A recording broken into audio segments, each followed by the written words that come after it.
The year is 1950.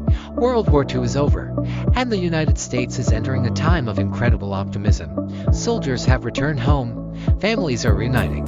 A new generation of Americans is ready to build something better, something lasting. The war had taken a heavy toll, but now the country is booming. Factories that once built tanks and weapons are now producing cars, refrigerators, and televisions. The economy is growing fast.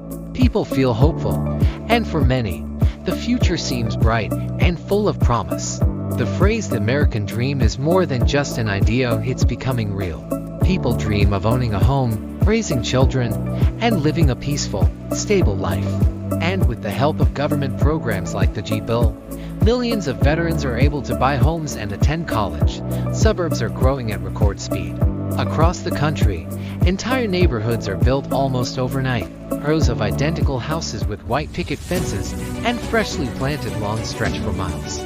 These quiet, clean, safe places represent the future, and for many Americans, the dream is coming true. In these new homes, families live modest but comfortable lives.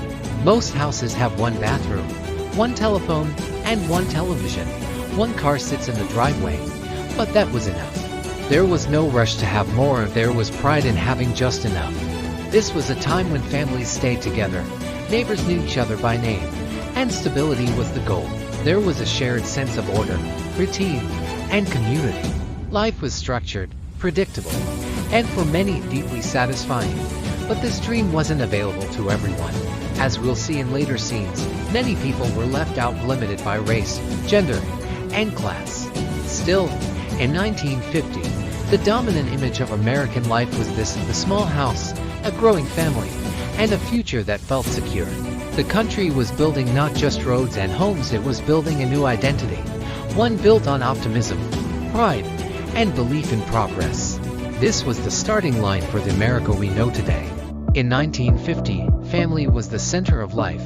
The traditional nuclear family became the gold standard: a working father, a stay-at-home mother, and 2 or 3 children. This image dominated media, advertising, and everyday expectations. Men were expected to work, earn money, and lead. Their job was to provide financially. Most worked in offices, factories, or trades. They wore suits, carried briefcases, and left early in the morning. Women were expected to manage the home, cooking, cleaning, raising the kids, and supporting their husbands. Magazines called her the happy housewife, always smiling in heels and an apron. Children were raised with discipline and structure. They called adults sir and ma'am. Boys were expected to be tough and responsible.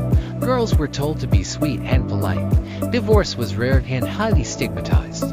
Families stayed together, often because of societal pressure more than emotional happiness. There was little public conversation about mental health, emotional needs, or gender equality. Men were told to be strong, women to be silent. This model worked for some, but left others feeling trapped. Many women dreamed of careers. Some men felt crushed under pressure. But in 1950, people didn't speak about these things. They followed the roles expected of them. The family was stable, but not always free. Love and duty walked side by side. And for better or worse, this system shaped generations. Childhood in 1950s America was filled with freedom and limits. There were no iPads or online games. Kids spent most of their time outside, using imagination instead of screens. After school, they played baseball, rode bikes, built forts, or traded comic books. There were fewer organized activities, and parents didn't watch their every move. Safety felt different. Parents trusted neighborhoods. Kids walked to school alone. Be home before dark was the main rule. Toys were simple: marbles, jump ropes, toy soldiers, dolls. Board games like Monopoly and Scrabble were common. Television was still new and heavily monitored by parents. School was strict. Children respected teachers, sat in rows, and repeated what they were taught. Creativity wasn't encouraged. Discipline was physical: rulers, corner time, and even paddling. Boys and girls were raised differently. Boys were trained for work, girls were trained for home life. Boys took shop class, girls learned sewing and cooking. Children learned manners, obedience, and tradition. Talking back wasn't allowed. Feelings were rarely discussed.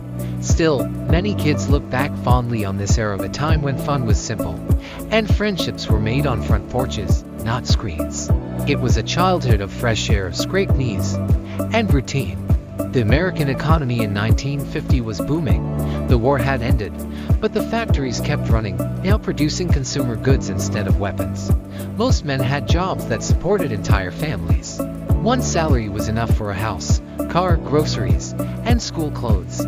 There was pride in work, even hard work. Office jobs were on the rise. So were factories, trades, and union positions. Stability was common. Lifelong employment wasn't unusual. Work was respected. People dressed up, showed up on time, and didn't expect fulfillment from their careers, just security. Women who worked were often single or widowed. Career women were rare and judged. Most employers didn't hire women for leadership roles. There were few benefits, no remote work, and little flexibility. You worked, and you were grateful to have the job. Labor unions were powerful and helped workers gain rights, fair wages, 8-hour shifts, weekends off. Jobs were divided by gender and race. Many professions were closed off to women and minorities. Still, for many white middle-class families, 1950 felt like a time of economic peace. You could work hard, earn a decent wage, and feel proud to provide. In 1950, the home was being transformed by technology, but not the kind we know today. Most homes had no microwave, no dishwasher, and certainly no internet. But electricity, refrigeration, and television were changing domestic life. The black and white TV became the centerpiece of family time. Families watched shows together, sitting on couches in silence. It was still a novelty. Radios were still popular, especially for news and music. Phones had cords, rotary dials, and only one per household. In the kitchen, new gadgets saved time: toasters, blenders, electric ovens. Washing machines and vacuum cleaners were becoming common, though not universal. Technology was expensive and advertised as modern luxury. If you had a TV, you were keeping up. Mail was the main communication method. People wrote letters. Photo albums held memories. Cameras used film that took days to develop. There were no apps, no touch screens, no constant pings. Life at home was slower, quieter, and more physical. The future was arriving, but at the pace of a spinning vinyl record, steady, not instant. In the 1950s, people enjoyed simple entertainment. Many homes had a small black and white television. Families watched shows together every evening. There were only a few channels, and most shows were family-friendly. Popular programs included comedies and westerns. People also listened to the radio every day. Music was a big part of daily life. Jazz and upbeat dance music were common. A new style called rock and roll became popular. Young people liked dancing and going to record stores. Many teenagers went to diners and drive-in theaters. They listened to music on jukeboxes with friends. Books and magazines showed happy families and home life. People read stories, played board games, and did puzzles. Outdoor fun was popular too: picnics, baseball, and local fairs. Most entertainment was shared with others in person. People spent more time together without phones or computers. Life felt slower, but more connected. Many people remember this time as peaceful and simple. It was a time when small things brought joy. While the 1950s are often remembered with nostalgia, many Americans were excluded from the so-called dream. Racial segregation was legal and strictly enforced. Black Americans were denied access to housing, schools, and voting rights in many places. Signs reading "whites only" were common. Jim Crow laws ruled the South. Discrimination was daily life. Women were confined to domestic roles. Ambitious women were mocked or ignored. Equal rights were still decades away. LGBTQ+ people had no rights, no protections, and lived in constant fear. Being outed could destroy lives. Native Americans, immigrants, and non-Christians were marginalized. If you didn't fit the norm, you were silenced. The American dream was real, but only for some. For many others, it remained a locked door. This side of history is often glossed over, but it must be remembered to understand the full picture of the 1950s. The 1950s were not perfect, but they were powerful. It was a time of growth, hope, and order. People valued family, tradition, and responsibility. Life felt stable, safe, and clear. But that stability came at a price: silence, conformity, and inequality. Many who lived it remember it as peaceful. Others remember the pressure to hide who they really were. Technology was slower, but attention spans were longer. People connected in person. Letters, phone calls, and front porch conversations mattered.